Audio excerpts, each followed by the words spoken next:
Halo semuanya, di video kali ini saya akan mereview lagi sebuah casing low budget dengan harga 300 ribuan aja yang sudah include fan ARBG. Ini adalah Paradox Gaming Blade-Storm M, sebuah casing compact yang menurut saya punya desain atau penampakan yang cukup estetik dengan support motherboard M-ATX. Untuk spesifikasi detailnya bisa kalian lihat di bagian samping boxnya ini guys. Mulai dari product dimension, kemudian juga ada input output yang sayangnya belum support Type-C. Dan dia juga punya clearance untuk CPU cooler yang sangat tinggi, 175 mm. Dan untuk VGA card panjangnya bisa sampai 330 mm, yang dimana ukuran ini tergolong sangat panjang. Oke, langsung aja sekarang kita unboxing dan kita review singkat.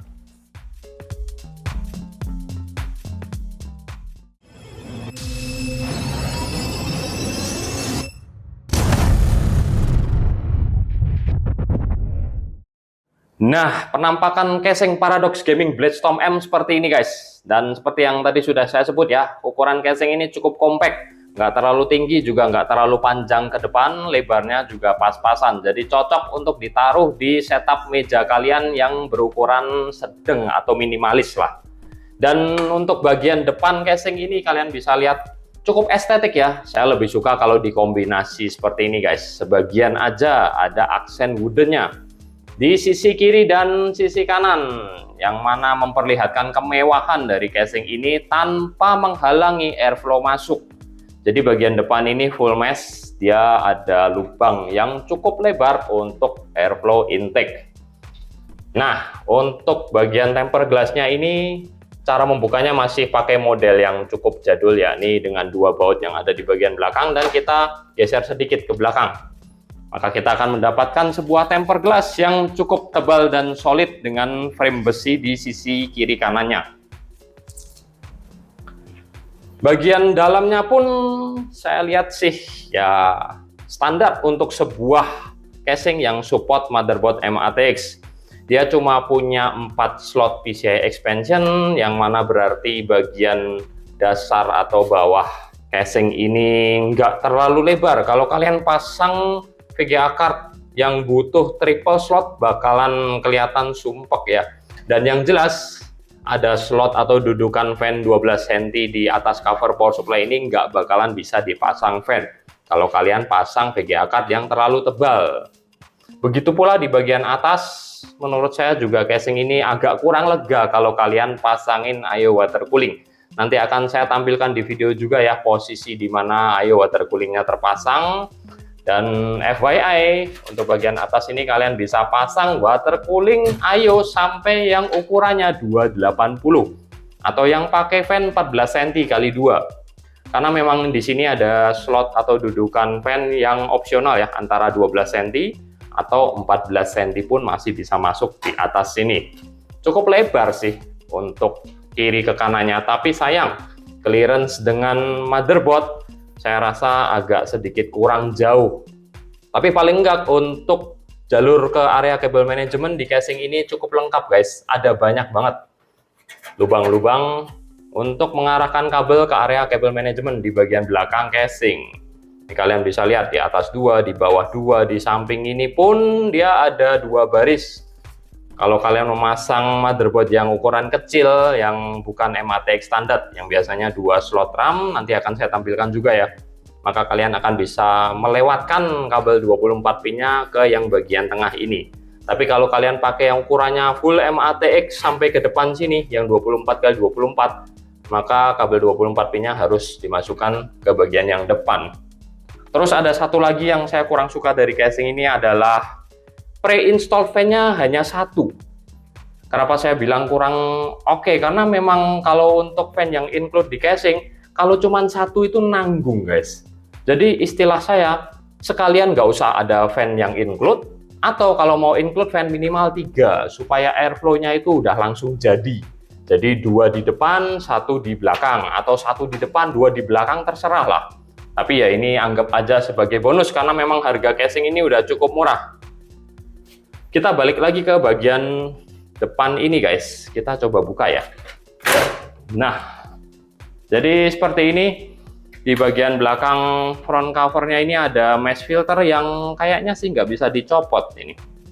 Dia udah paten ya, jadi kalau kita copot ini pasti akan istilahnya kayak rusak gitu, nggak bisa dipasang lagi kecuali dilem, karena ini semacam lem atau plastik body casingnya ini sendiri dipanasin supaya si mesh filter ini bisa menempel. Bagian dalamnya ini kalian bisa lihat, ini ada 2 baris ya. Berarti casing ini support fan 14 cm juga untuk ditaruh di bagian depan selain 12 cm. Biasanya sih bisa 12 cm x 3 atau 14 cm x 2 opsional. Cukup bagus sih. Jadi untuk airflow intake udah nggak perlu diragukan, dan exhaustnya tadi bagian atas juga nggak perlu diragukan lagi. Untuk front panel input output dia ada di bagian atas ini, dan ini standar ya, dia minus Type C aja. Mulai dari bagian depan ada tombol power, push button, kemudian ada LED indikator, USB 3.1, USB 2.2, mic, speaker yang terpisah, dan reset. Standar, nggak ada tombol LED juga. Sedangkan bagian belakangnya, ini juga standar, nggak ada yang perlu dibahas. Dia pakai kuncian PCI expansion model sliding ya, jadi ini kalian bisa longgarin dulu, dan kalian slide seperti ini untuk membuka kuncian sebelum memasang VGA card atau perangkat PCI expansion yang lain.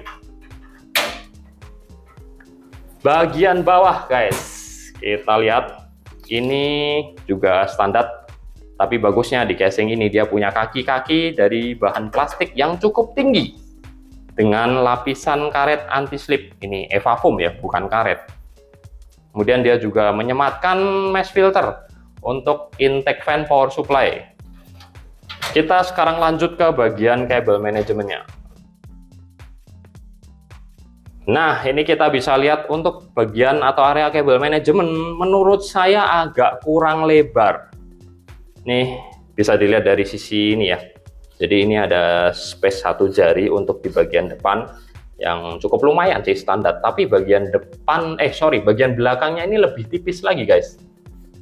Jadi kalau kalian pakai power supply yang kabelnya belum flat, itu kemungkinan akan sedikit kegencet ya kalau dipasangin side covernya.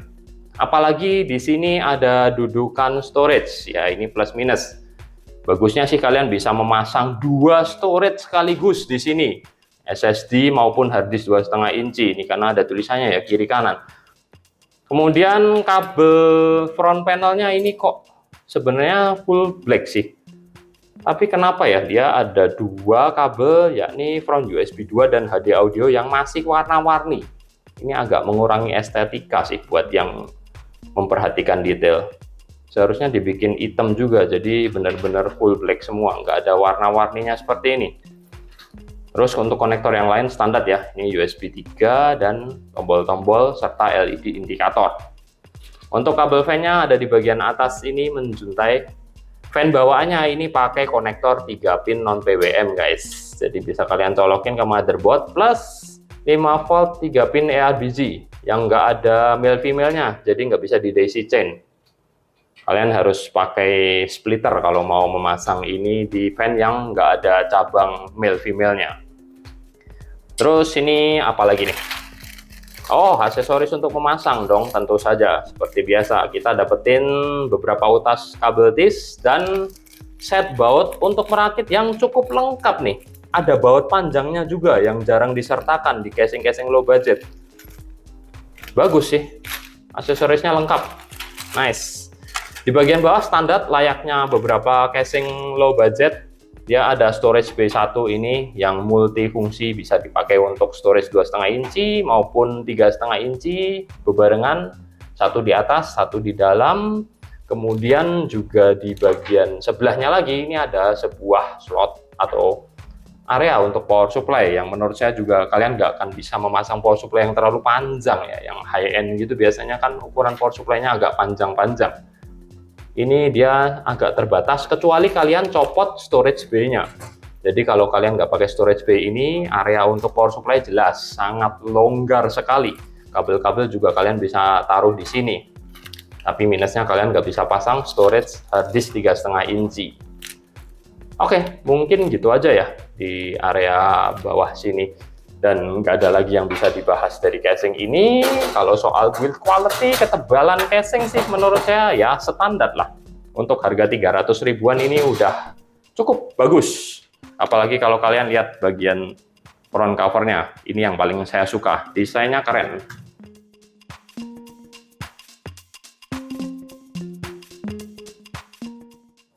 Jadi menurut saya casing ini sangat worth to buy. Dengan harga 300 ribuan aja kalian bisa mendapatkan casing yang full fitur, walaupun ada beberapa minus yang tadi sudah saya sebutkan ya. Dan soal fan, tadi saya udah coba menghidupkan fan-nya. Untuk nyala air bijinya sih standar aja, begitu pula dengan airflow-nya.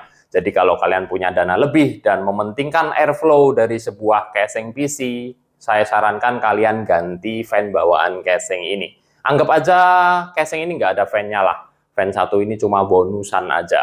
Oke, jadi mungkin gitu aja review Paradox Gaming Blade Storm M saya kali ini. Saya Hendy pamit dulu dan makasih udah nonton.